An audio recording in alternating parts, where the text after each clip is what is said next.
Good evening बच्चों। आप देख रहे हैं मेरे हाथ में आज एक कॉपी, पता है इसमें क्या लिखा है? इसमें मैं लिख लाया हूँ। अभी मेरे पास पेपर पड़ा हुआ था पुराना, यूपी बोर्ड 2020 का, जो इसी साल अभी हुआ है। मार्च में भी परीक्षा चल रही थी ना, फरवरी में यूपी बोर्ड की परीक्षा चल रही थी। उसमें सेट नंबर 324 YZ है 2020 का। हमने देखा, हमने अपने बच्चों को 10 दिन की क्लास दी, 10 डेज। हमने अपने बच्चों को 10 दिन की क्लास पढ़ाई। इन 10 दिनों की मेहनत में 28 मार्क्स यानी 28 नंबर के प्रश्न इन 3 चैप्टर। वो 3 चैप्टर कौन कौन से? अगर आप तीनों चैप्टर्स के वीडियो चाहते हैं, तीनों चैप्टर के टॉपिक चाहते हैं, तो एक एक करके मैंने अपने बच्चों को सब किया है। पहला चैप्टर हमारा था इनवर्स ट्रिग्नोमेट्रिकल फंक्शन, प्रतिलोम त्रिकोणमितीय फलन, जो बच्चे लगातार शुरुआत से हमारे साथ थे। फिर इसके बाद मैट्रिक्स, इसके बाद अब कंटिन्यूअस से डिटर्मिनेंट्स। तो मैट्रिक्स, डिटर्मिनेंट्स और इनवर्स तीनों चैप्टर मिला करके हमने अपने बच्चों के लिए 28 मार्क्स की तैयारी करा दी। जो बच्चे हमारे साथ ईमानदारी से रहे हैं, उनमें से सबसे पहला प्रश्न हमारे पास आ रहा है। फर्स्ट वन क्वेश्चन आज का। यहाँ एक इक्वेशन है, मैं बार बार आपसे चर्चा कर रहा था और वो चैप्टर लगवाते हुए बार बार आपको आगाह कर रहा था कि ये आज की बात नहीं। जब मैं खुद क्लास 12th में पढ़ता था तो मुझे भी ये मैक्सिमम मार्क्स में मिला करता था। ये आया क्या आपको याद कुछ? x - 2y + z = 0। ये एक इक्वेशन होती है जिसको कहता है मैट्रिक्स के मेथड से सॉल्व करो। अब सोचिए, इस क्वेश्चन के आज नहीं, हमारे पिताजी के ज़माने से आज पैटर्न थोड़ा बड़े मार्क्स वाला हो गया, इसलिए 8 नंबर का आने लगा। यानी पेपर में मैक्सिमम मार्क्स का क्वेश्चन होता है 8 नंबर का, उसमें से ये सवाल एक फिक्स होता है जो आता ही आता है। अब आपको अगर याद आता हो, जिन बच्चों ने ऑनेस्टी से प्रैक्टिस करी थी हमारे साथ, अभी 2 ही दिन बीता है, उन बच्चों से ये सवाल बड़े प्यार से लग जाएगा। नहीं लगना चाहिए? ये 2020 में 8 मार्क्स में आया है। तो कहिए तो फॉर्मेलिटी करो। आपको याद आता होगा, इसकी हम डिटर्मिनेंट्स क्रिएट करते थे, देखते ही 1 1 1। यहाँ कोई x नहीं है तो 0 1 और 3, यहाँ 1, यहाँ -2, यहाँ 1, और फिर इधर से x y z। और यहाँ आने पर एक और डिटर्मिनेंट्स आप बनाते थे, 6 11 और हाल फिलहाल ये 0। आपको अगर याद आता हो, अभी क्योंकि रिसेंट कंसेप्ट है ये, इसका नाम मैं x देता था, इस वाली मैट्रिक्स का इसका नाम a देता था, इसका नाम b देता था। तो अगर आपको ये मैट्रिक्स x की चाहत लेकर आए हो, तो इस मैट्रिक्स का जिसका नाम आपने a दिया है, वो मैट्रिक्स b के नीचे पहुंच जाती है। यानी कुल मिला के a ऊपर जाएगा तो सबसे पहला हमारा मिशन होता था a इनवर्स फाइंड करना, और जिस दिन a इनवर्स निकल जाए उसे b से गुणा करना। और आपको पता है कि a इनवर्स निकालने के लिए हम A11, A12, A13, A21, A22, A23, A31, A32, A33 की व्यवस्था करते थे। अगर इतने आइटम हमें ध्यान से निकालने आ गए, बेटा तस्लीम, आज आप थोड़ी देर पहले हमसे 5 मिनट पहले ही एक सवाल पूछ रहे थे कि सहखंडज का एक प्रश्न बता दीजिए। तो चलिए आपके लिए सहखंडज की एक समस्या सॉल्व कर देता हूं। तुरंत आपके सामने आपकी 2 समस्याओं का अंत हो जाएगा। एक तो यह प्रश्न लग जाएगा, दूसरा आपको अगर सहखंडज नहीं आता है तो आपको सहखंड जो 1 11 12 13 है, 21 22 23 31 32 33, इनको हमें हिंदी भाषा में सहखंडज कहा जाता है, अंग्रेजी में एडजॉइंट बोलते हैं। तो मेरी हैबिट एडजॉइंट बोलने की है, तो आज से आप उसको सहखंडज कहिए। तो अगर आपको याद आ गया होगा, आपने क्योंकि पूरी वीडियो ईमानदारी से देखी है और आप अच्छे बालक हैं, मेहनत भी करते हैं, तो हमने बताया था कि 3/3 ऑर्डर की डिटर्मिनेंट्स में हो तो plus minus plus minus plus minus plus minus और प्लस, ऐसे करके आप सीक्वेंस में पहले लगा ले, ताकि किसी प्रकार का कंफ्यूजन, किसी प्रकार का भय, किसी प्रकार के गलत होने का चांस खत्म हो जाए। तो चलिए A11 निकालने जा रहे हैं। तो पहली लाइन पहले कॉलम का मैटर पैक कर दीजिए। इसको इससे गुणा करके माइनस कर देते थे, तो 1 में 6 माइनस का होगा तो प्लस का 7 बन जाएगा क्या? बिल्कुल एक माइनस करके 3 दूनी 6 तो 6 एक साथ, बिल्कुल प्रैक्टिस में है, आपके सबके फ्लो में है ये। पहली लाइन दूसरा कॉलम पैक, पहली लाइन दूसरा कॉलम पैक, पहली लाइन दूसरा कॉलम पैक, तो ये 0 - 3 यानी माइनस का 3। A13 तो पहली लाइन तीसरा कॉलम पैक, तो ये 0 - 1 यानी ओनली -1। A21 तूफानी निकालते चले, दूसरी लाइन पहला कॉलम, दूसरी लाइन पहला कॉलम बंद, तो 1 + 2 सिंपली 3। 2 2 दूसरी रो दूसरा कॉलम, दूसरी रो दूसरा कॉलम पैक, तो ये और ये पैक है, तो 1 - 1 इट इज 0। A23 दूसरी लाइन तीसरा कॉलम, दूसरी रो पैक है, तीसरा कॉलम पैक है, तो -2 - 1 -3। A31 तीसरी रो पहला कॉलम, तो 3 - 1 2। 32 तीसरी लाइन दूसरा कॉलम, तीसरी लाइन दूसरा कॉलम, तो 3 - 0 3, और तीसरी लाइन तीसरा कॉलम यानी 1 - 0 यानी दैट्स 1।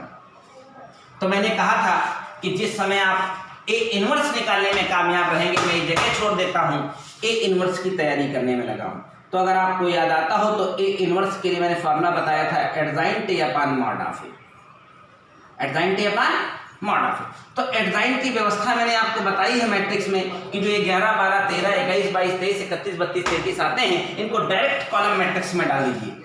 7 माइनस का 3 यहाँ से खत्म हो जाएगा, तो प्लस का 3 इट इज -1 होने जाएंगे, और ये -3, ये 0, ये प्लस का 3, ये 2, ये माइनस का 3 और ये 1।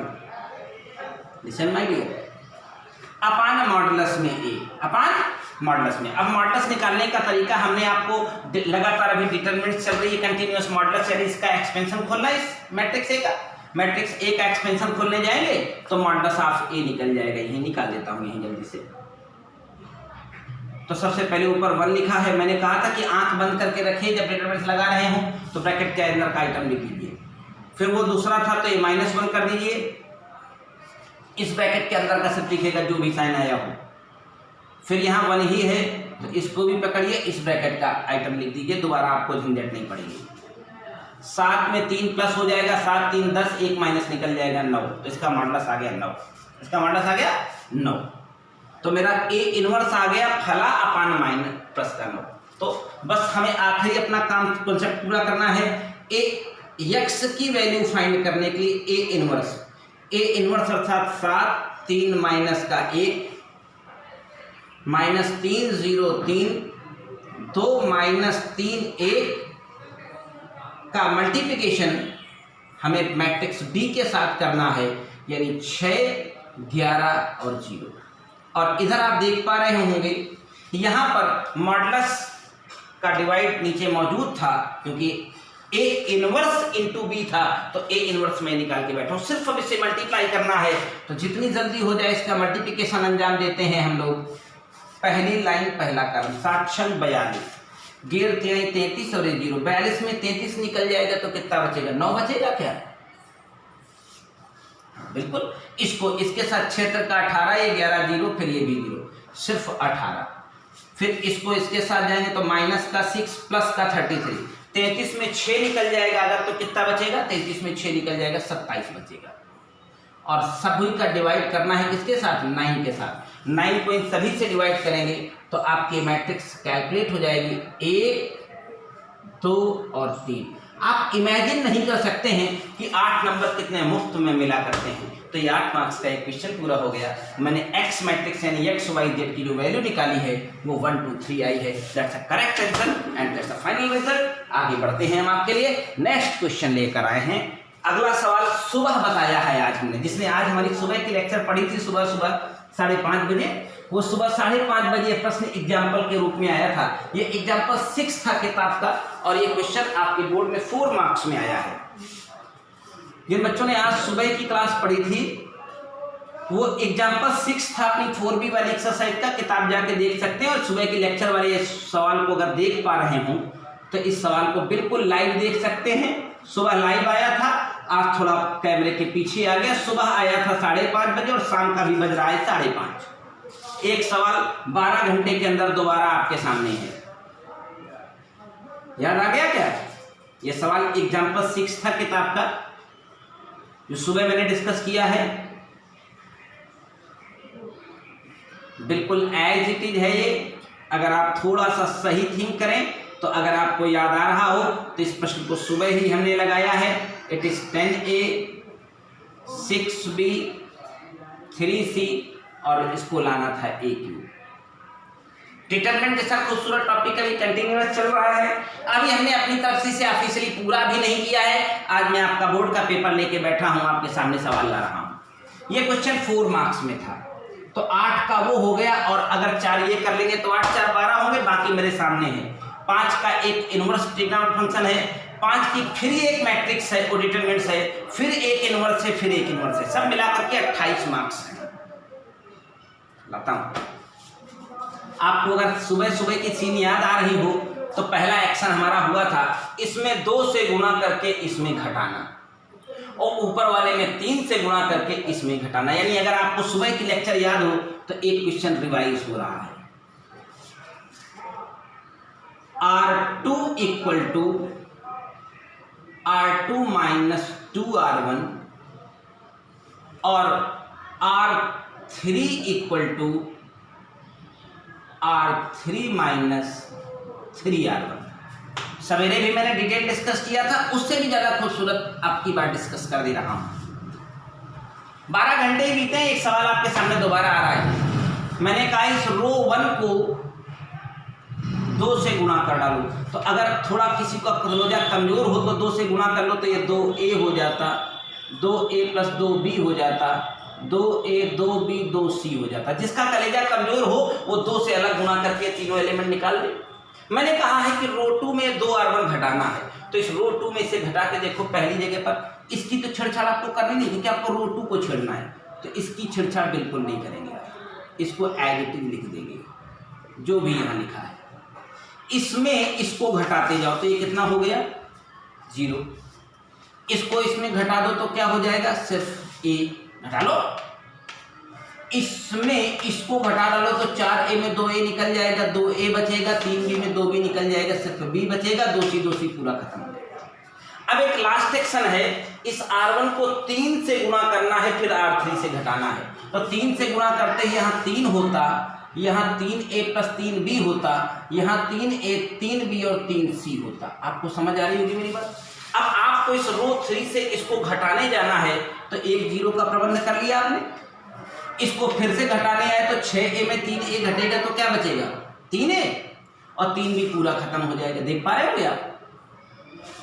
इसमें इसको घटाए 10A में 3A घटेगा तो 7A बचेगा, 6B में 3B निकलेगा तो केवल 3B बचेगा, और 3C पूरा खत्म हो जाएगा। That's all. अब हमें इसे परिणाम में कन्वर्ट करना है। मैंने अभी थोड़ी देर पहले भी बोला, फिर कह रहा हूं, ये बहुत सरल है। अगर आप देख पा रहे हो तो मेरी डिटरमिनेंट्स की एक प्रॉपर्टी यहां काम करने वाली है। आप जानते हो क्या है? अगर डिटरमिनेंट्स को ऐसे पलट दिया, यानी जो लेटे हैं उनको खड़ा कर दें, जो खड़े हैं उनको लिटा दें, यानी डिटरमिनेंट्स को रो को कॉलम और कॉलम को रो बना देगा। डिटरमिनेंट्स की प्रॉपर्टी कहती है इसमें कोई चेंज नहीं आता है। तो इट इज A 0 0। ये मैं आपकी सुविधा के लिए कर रहा हूं, वरना आप बिना परेशानी के भी जा सकते हैं। A 0 0, B plus C A 3A, A plus B plus C, 2A plus B और 7A प्लस 3B। और मैंने कहा था सचान सर की कंसेप्ट कहती है किसी डिटरमिनेंट के 2 एलिमेंट 0 हो जाए, आंख मूंद करके आखिरी काम कर डालिए, इसका एक्सपेंशन। आप 4 मार्क्स पकड़ने वाले हैं। A कॉमन कर लीजिए, पहली लाइन पहला कॉलम पैक कर लीजिए, इसको इससे गुणा कर दीजिए, माइनस करके ये कर दीजिए, गुणा करिए। 7A square 3AB minus 6A square minus 3AB। 3AB नहीं रहे, 6A स्क्वायर में 1A स्क्वायर निकल जाएगा, 1A स्क्वायर एक बार ए है तो कितना बन गया है? That's all। आप टोटल क्वेश्चन काउंट कर चुके, 8 का वो, 4 का ये। अब एक और सवाल आप तक पहुंचा रहा हूं, डिटरमिनेंट्स का ही है, उसके क्वेश्चन के नंबर हैं 5। 8 4 12 आ चुके हैं। 5 नंबर का एक और प्रश्न इसी पेपर में इसी क्षण मौजूद है, बिना किसी विकल्प के करना है आपको इस प्रश्न को अंजाम देना है। और डिटरमिनेंट्स हमारे साथ अभी सीखेंगे। अभी तो मैंने डिटरमिनेंट्स को खत्म ही नहीं किया है, इट इज कंटिन्यूअस। अगर आप हमारे साथ थोड़ा सा श्रम करेंगे तो आपको हम राजा बना देंगे। आप देख पा रहे होंगे एक और प्रश्न आपके सामने है जो आपको इस प्रश्न के अंजाम तक पहुंचा देगा। इस क्वेश्चन के नंबर मिलेंगे 5। इस प्रश्न के नंबर मिलेंगे 5। तो 5 नंबर की तैयारी हमारी पूरी है आपके साथ। आप देख पा रहे होंगे आपको चाहिए क्या, x प्लस ए प्लस बी प्लस सी चाहिए। तो ये कैसे हो सकता है आप पता है? अगर मैं इन तीनों कॉलम को एक साथ जोड़ूं तो x प्लस ए प्लस बी प्लस सी, x प्लस ए प्लस बी प्लस सी, x प्लस ए प्लस बी प्लस सी, यानी मेरा एक्शन, हमारी नजर बहुत तेज होनी चाहिए डिटरमिनेंट्स लगाते समय। C1 equal to C1 plus C2 plus C3। ऐसा करते ही अगला एक्शन पूरा हो।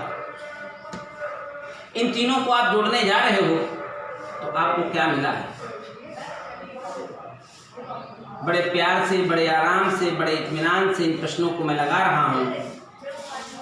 हम तो कहते हैं कि जो बच्चा अगर ठीक से पढ़ाई कर ले हमारे साथ, वो मैथ्स का पेपर सिर्फ 1.5 घंटे में कन्वे कर सकता है। 1.5 घंटे, उससे ज़्यादा का वक्त किसी बच्चे ने नहीं लगाया अब की बार वाले। अब की बार मेरा 12th का बैच बहुत अच्छे बच्चों का था, बहुत सुपर बच्चे थे, उनके पास बहुत कुछ था।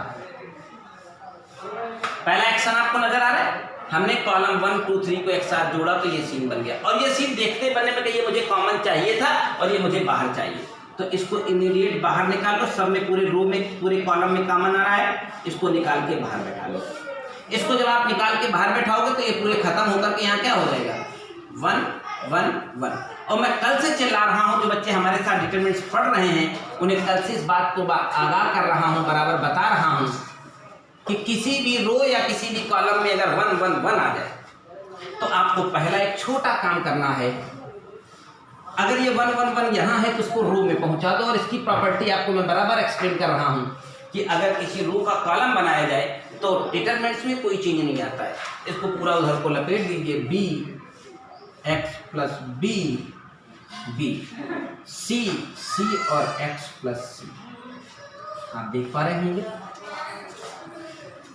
और अगर ये सीन आपके सामने है तो कल से मैं बार बार हल्ला मचा मचा के बता रहा हूं आपको कि अगर ऊपर की रो में रो 1 1 1 आ जाए तो आपको एक छोटा सा काम करना है। इस कॉलम में इस कॉलम को घटा दीजिए, इस कॉलम में इसको घटा दीजिए, ऊपर 2 ठो जीरो ले आइए, डिटरमिनेंट्स का राम नाम सत्य कर डालिए।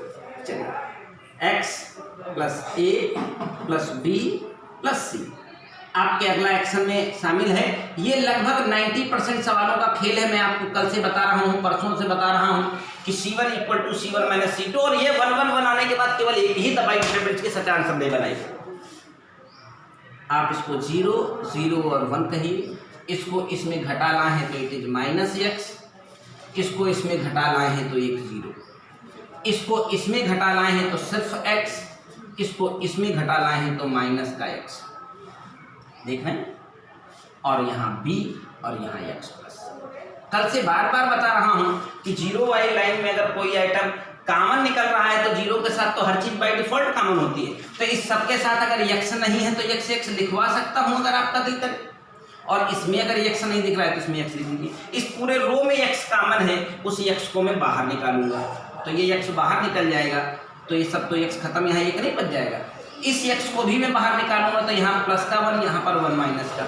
बोलो, तो x 2 बार बाहर निकल आया तो स्क्वायर हो गया। इसका मतलब मैं डंके की चोट पर कहता हूँ मेरा अगर आंसर आ गया है तो इसका सोल्यूशन 1 होना चाहिए। इसका सोल्यूशन और दिखने में लगा है। मैं जैसे इसका एक्सपेंशन खोलूंगा तो आखिरी लाइन का एक्सपेंशन खोलेगा 1 इंटू 1 1 माइनस 0 खत्म। तो ये इसका वैल्यू 1 हो गया।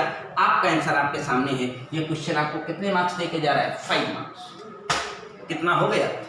8 5 13, 8 4 12, 5 17। अब 11 नंबर का इनवर्स ट्रिग्नोमेट्रिकल फंक्शन का क्वेश्चन इसी पेपर में मौजूद है। और जिन बच्चों ने इनवर्स ट्रिग्नोमेट्रिकल फंक्शन अर्थात प्रतिलोम त्रिकोणमिति फलन हमारे साथ पढ़ा था, उन बच्चों के लिए ये सवाल 11 नंबर के अगेन रिवार्ड होते हैं। ओरिजिनल सवाल है, बिल्कुल वही है। तो जिन बच्चों ने हमारे साथ पढ़ा था उन बच्चों को ये क्वेश्चन दे के जा रहा हूँ। क्या दे के जाऊँ? लगा ही देता हूँ। ये एनसीईआरटी का क्वेश्चन था ओरिजिनल। एनसीईआरटी की मिसलेनियस में जाओगे तो आपको ये प्रश्न मिलेगा। आपकी किताब में भी है, ध्रुव शर्मा में भी है, लेकिन ओरिजिनल क्वेश्चन एनसीईआरटी से लिया गया है। याद आया कुछ? जिन्हें लगाया होगा उन्हें थोड़ी थोड़ी धुंधी मेमोरी होगी, अब तक अच्छे से याद आ रहा होगा। 1/2 cos इनवर्स x की तरह आपको मैंने बताया है कि यहाँ x की जगह पर सब्स्टिट्यूशन लिया जाएगा, क्योंकि 1 के साथ x ही कैंसिल होता है। ये तुम्हारा पेपर भी था सौरभ, है ना? तो x = cos 2 थीटा ले लिया जाए। हाँ, चाहे थीटा ले ले तो भी कोई दिक्कत नहीं है। तो x = cos 2 थीटा हमने ले लिया, तो ये किसमें कन्वर्ट हो गया? tan inverse. अब थोड़ा तेज आइए, 1 + cos 2 थीटा मैथमेटिक्स में हमेशा किसके बराबर होता है? 2 sin स्क्वायर थीटा के। 2 sin हाँ sorry 1 + cos theta 2 cos square theta होता है। 1 + cos 2 थीटा हमारी मैथमेटिक्स में हमें हमेशा याद दिलाया जाता है, हमसे हमेशा कहा जाता है ये2 cos स्क्वायर थीटा होता है। और कहीं अगर 1 - cos 2 थीटा मिल जाए दुनिया में तो ये 2 sin स्क्वायर थीटा होता है। ये लाइफ टाइम थॉट है। तो ये कैलकुलेट होकर के अंडर के अंदर 2 cos स्क्वायर थीटा हो गया, माइनस करके गए तो अंडर के अंदर 2 sin स्क्वायर थीटा हो गया। मैं थोड़ा फास्ट कर रहा हूं इसे। और जिन बच्चों ने हमारे साथ ट्रिग्नोमेट्री पढ़ी थी उनके लिए बहुत सरल काम है। 27 नंबर का तो सौरभ यही आया था, डिटरमिनेंट्स, मैट्रिक्स और ये मिला करके 28 का था पूरा। मतलब बस 15 मिनट का, आधे घंटे का खेल है। नीचे आए तो 1 + cos 2 थीटा अगेन, देखो ना 1 + cos 2 थीटा, ये फिर किसके बराबर हो गया? 2 cos square theta under root के अंदर। यहाँ प्लस लगा है, प्लस लगा दो, अंडर रूट के अंदर फिर 1 - cos 2 थीटा हो जाएगा, और 1 - cos 2 थीटा 2 sin स्क्वायर। 2 सब अंदर अंदर कॉमन लेके काट दो, सबका वर्गमूल निकाल के बैठा दो, क्या बचा यहाँ? tan। ये भी क्वेश्चन 5 मार्क्स का था। यहाँ स्क्वायर से रूट हट जाएगा तो cos थीटा, वहाँ स्क्वायर से रूट हट जाएगा तो sin थीटा, यहाँ स्क्वायर से रूट हट जाएगा तो cos थीटा, प्लस स्क्वायर से रूट हट जाएगा तो sin थीटा। आपको पता है ऐसी सीन अगर ट्रिग्नोमेट्री में दुनिया में कभी भी आई है, कहीं भी आई है, तो आपका केवल एक ही काम हुआ है, ऊपर और नीचे cos से डिवाइड करना। ऊपर नीचे cos से डिवाइड करेंगे तो 1 - tan थीटा / 1 + tan थीटा बन जाएगा। और ये सूत्र अगर कभी ट्रिग्नोमेट्री जीवन में पढ़ी हो, ना पढ़ी हो तो कोई बातें नहीं है, लेकिन अगर पढ़ी हो तो ये फार्मूला होता है tan π/4, tan π/4, और यहाँ माइनस लगा है तो माइनस थीटा का। तो हमने बताया इसमें कि ये दोनों एक दूसरे को हमेशा कैंसिल कर देते हैं, बचा मेरे पास π/4 - थीटा। π/4 - थीटा आपने माना था ना, यहाँ माना। तो अगर मैं आपसे कह दूं 2 थीटा बराबर क्या हुआ तो क्या बोलेंगे? cos inverse x। और मैं आपसे कह दूं थीटा बराबर क्या हुआ तो क्या कहेंगे? 1/2 cos इनवर्स x। आपका परिणाम आपके सामने आ गया है। थीटा की वैल्यू आप यहाँ लिख दीजिए और लिख करके निकल चलिए 1/2 cos इनवर्स x। ये क्वेश्चन पूरे 5 मार्क्स में था इनवर्स ट्रिग्नोमेट्रिक फंक्शन का। ये एक और अच्छा बेहतरीन सवाल, पूरे 5 मार्क्स। और 100 आएंगे कि नहीं आएंगे? मैथ में एकदम आएंगे, 100% 100 आएंगे। देखो एक कैंडिडेट हमारे सामने खड़ा है, ये 100 में 100 नहीं लाएगा तो इसको मैं लटका दूंगा कहीं। ये मैथ में 100 में से 100 लाएगा, तमाम है, अनगिनत है आपकी बात। एक सवाल भी गलत नहीं हुआ बच्चों का। उनका दुर्भाग्य होगा कोरोना आ जाए, दूसरी बात है, वरना 100 ऑफ 100 करने वाले मेरे बहुत सारे लाइन में बच्चे हैं। देखिए एक और 5 मार्क्स का सवाल, बिल्कुल ओरिजिनल अपनी हर्षरूप शर्मा एक ट्रेडमार्क किताब है बोर्ड के लिए। जिन बच्चों ने ईमानदारी से इस किताब की प्रैक्टिस कर ली, निश्चित तौर से उनको उनका परिणाम मिलता है। क्या था ये सवाल? हाँ, इसे प्रूविंग लानी थी कुछ, 9x², एकदम मजाक है सवाल ये। माइनस, और किताब जाएंगे तो किताब में मिलेगा ये -12xy cos theta plus 4y²। हाँ, बताना चाहता हूँ कल एक IIT का, इस साल का कई सेट है हमारे पास, तो कल एक IIT का फिजिक्स सॉल्व करूंगा इसी क्लास में। क्लास का वीडियो बन करके यूट्यूब पर आएगा कल, अच्छा रहेगा। कल 1 घंटे में IIT के फिजिक्स के क्वेश्चन एक सेट के 7 जनवरी को जो पहले सेट का फर्स्ट मीटिंग का पेपर हुआ था, कल उसका एक सेट हम सॉल्व करेंगे। चलिए, अब आपको अगर याद आता हो तो cos inverse x plus cos inverse y कोई फार्मूला था, जस्ट इंप्लीमेंट एंड कैलकुलेट।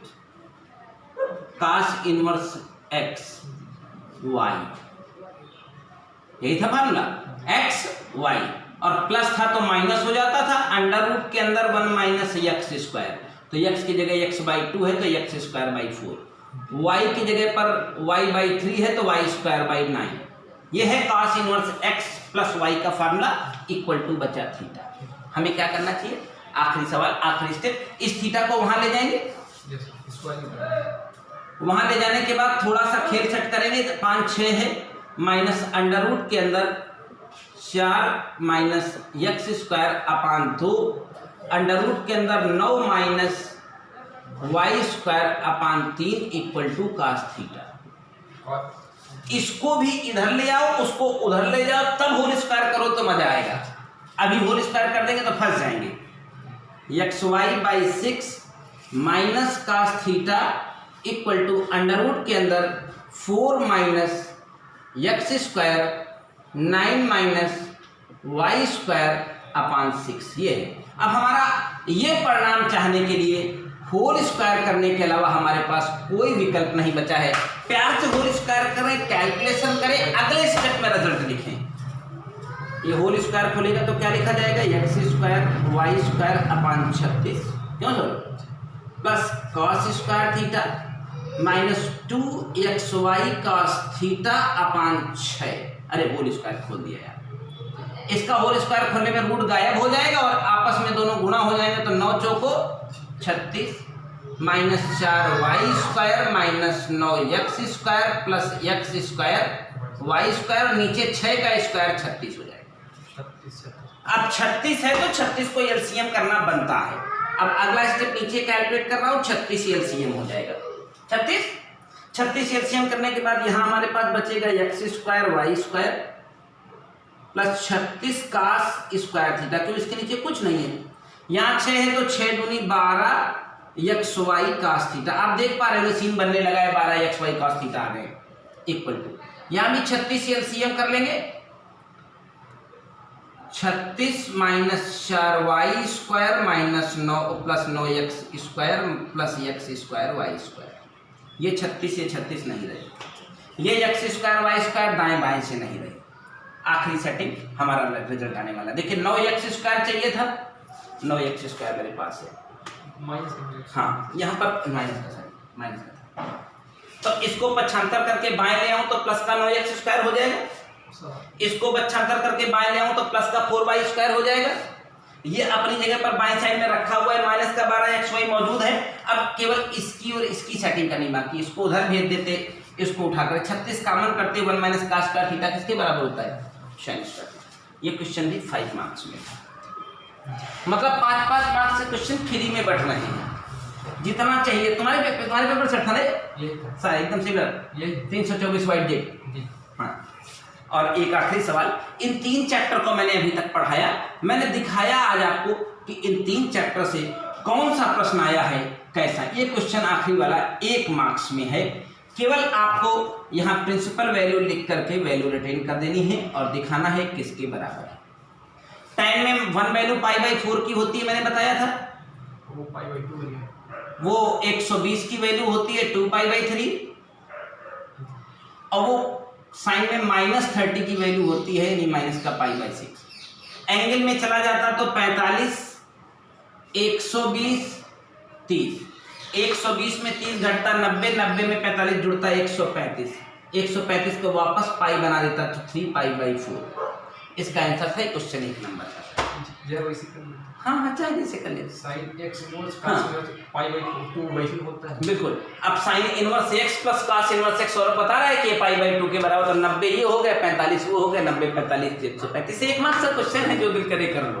तो ये था तुम्हारा ये पेपर। अब कल हम आपको एक पेपर और लेकर आएंगे जो IIT मेंस 2020 हुआ है, 7 जनवरी की शिफ्ट है। इसके बाद एक शिफ्ट में अल्टरनेट डेज में लाता रहूँगा आपके लिए। दिखाऊंगा आपको फिजिक्स में, मैथ्स में IIT कैसे सवाल पूछ की जाती है और उसमें क्या करना होता है, और आपको अगर फ्यूचर में ड्रीम है तो आप क्या कर सकते हैं।